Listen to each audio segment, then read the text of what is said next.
Hi, everybody. I'm Bill Sanders, and this is Watch Art Sci, the art and science of watch collection. Today, what I want to do is maybe a little tricky. It's sort of trying to find high horology and with certain kinds of parameters around it so that you can get a really good watch and you can get something at a price you can afford. Now, for starters, what I'm going to do, I'm taking the general criteria of the Geneva Seal as sort of a starting point. The reason for it includes the chronometer rating and a lot of other things that more or less guarantee you're getting a good watch. Now, in 2009, Patek Philippe switched from, well, basically after they put silicone hairsprings in their watches, the Geneva Seal Foundation told them that, we can't have that. And basically, Patek Philippe said, well, we'll just have our own seal. Um, to me, Patek Philippe doesn't need a seal. I mean, they're really excellent watches, but I agree with the Geneva Seal Foundation. I don't think for these kinds of watches we ought to be putting silicon in there. I'm not saying it's a slippery slope, but what else is it? So, in order to find one, start looking for some good high horology watches. I started off with Patek Philippe Calatrava. Now, I looked for ones before 2009, and the ones before 2009, they have the little Geneva seal on it. And so the Calatrava almost defines high horology in that you have a gold case, you have hand wound, it's time only. I mean, very basically good watches without a lot of falderall around it, so to speak. This doesn't discount watches with complications. It just sort of sets the groundwork for the basic for it. Keep in mind that the whole concept of high horology in many ways is a sales gimmick. So we've got to watch out for that. What we want are good movements. All right, and one measure of a good movement is the whether or not it meets chronometer standards, and those with one way to figure that out if they have a Geneva seal. Okay, so when I found a Patek Philippe Calatrava 5196 for $16,829. I don't know where that came from. Probably was converted from some other currency. This was I found on Chrono 24, and then below it they said or suggested price. And so when you look at this, think, well, maybe 15, 14 even, depends on how difficult the time. Another thing too I was looking at was the size. I decided, and this could be more arbitrarily than anything. So 37 millimeters would be the minimum size. Now I know a lot of people would be perfectly happy with the 36 millimeter, but I thought, well, that's a little too small. But if you think that's fine, there are a lot of good buys on some excellent watches, 36 millimeters. Okay, so moving right along, there's something that's called the Quality Fleurier. The Geneva seal is only available to watches that are made in the canton of Geneva. Well, I guess the guys in Fleurier said, well, that's not right. We want to have, they decided to have a seal called the Quality Fleurier. Some of the watches that are made there include Parmigiani, Rutenlanen, Chopard, I think has a lot. Chopard has, I think, makes them in both the Geneva as well as and Fleurier. Okay, so I was looking for one with a Quality Fleurier seal on it, and the one I found was the Parmigiani Tonda 39. It's a chronometer rated, it's gold, it's accessible, and by accessible, I mean it's not those crazy 20, 30, 40,000 dollar ones.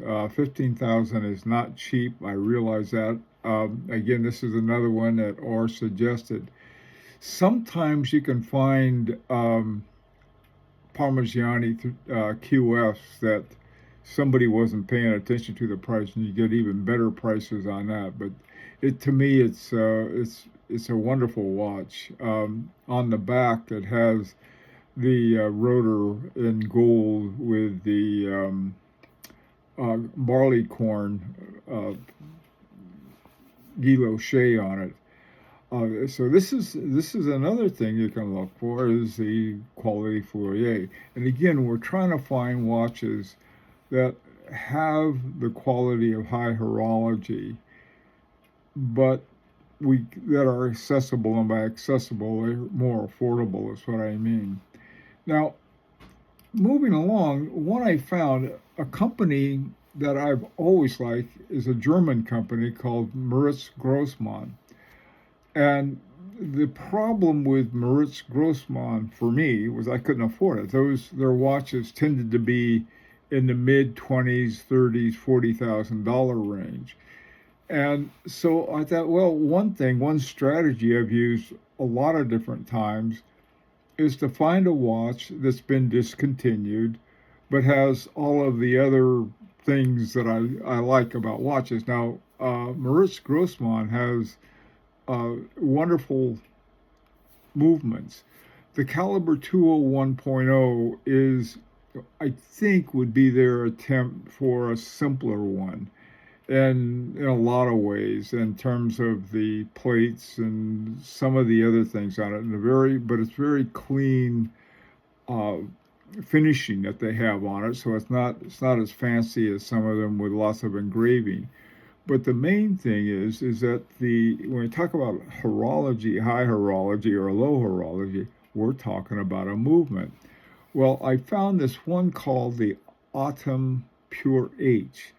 And it was no longer, they don't make it anymore. And so I was looking around to see if one was available. The 18,000 semi-oscillations per hour, hand-worn. These are things that all I really like. I mean, when you look at your top watchmakers, you'll find most of them have a lower frequency rate, 18,000 semi-oscillations per hour or 2.5 hertz. Hand-wound watches I like because there's not anything to get in the way, or as much to get in the way of the time itself. Nice big balance wheel on it. Now this one I found was again, this was 65.86. This was it's at our suggested price. So in other words, someone says, well, I'll give you, let's say, some lower rate for it that, pretty good. But so here is a watch that I've seen and that I think of in the 20 and 30,000 range. Now, the thing about this particular offer was that this was new. It's unused. And so here's a way to get to some really high horology by finding watches. First of all, Moritz Grossmann is not sort of one that everybody knows about. Probably most people who know German watches certainly do, and a lot of collectors do. The MSRP on this was 14,000. Now for Moritz Grossmann, that's like a bargain basement MSRP. However, they stopped making them, and this one that I found for sale was about half of that. In fact, less than half. So, you can find things in this really tremendous watch for not so much. Now, another way to approach it is through the caliber. In 2016, Vacheron Constantin came out with a brand new caliber 5100 for their overseas. And the overseas, I forgot, back in 2016, I ran down to get one, but they wouldn't take a trade-in for me, so I couldn't afford it. I had my original overseas, and so, well, I wasn't too happy with them because they wouldn't take a trade-in. But anyway, what I did when I went down there, they had another one called the Quadrille, and it had exactly the same movement. The only difference was that the overseas had a gold rotor, and the one with the Quadrille had, I think it was rhodium or something like that. Anyway, it wasn't gold. But the difference, I think it was like around 17,000 versus 20 something thousand at the time. This is back in 2016. However, the Quadrille was not popular at all. And so Vacheron Constantin quit making them, or they reduced it to the point where they only had a few. Well, there was some around, and I found one, a brand new one, at Joma's shop that was advertised for 12,628. Exactly the same movement as in the overseas, which I love, by the way. It was $25,000. So again, here you have the same quality movement, but you have half the price, both for a new watch. I know this sounds like sweet lemons, but I actually, even when the first time I saw it, I liked the Quadrille better. One of the things I like about it, instead of having a window date, it's got a hand date, and so there. So that's another way you can do it, is look at the movement and then buy the movement, not just the whole package. Now, another top holy trinity is Audemars Piguet. And this is another going after watches that have really good movements, but they're not the most popular watches. And Audemars Piguet, I think they either dropped this particular model of the millenary or the millenary altogether for guys. They have a lot of women's watches that are in the millenary, which is sort of this oblong shape. Well, one of the things I found this one called the 150 160 16ST.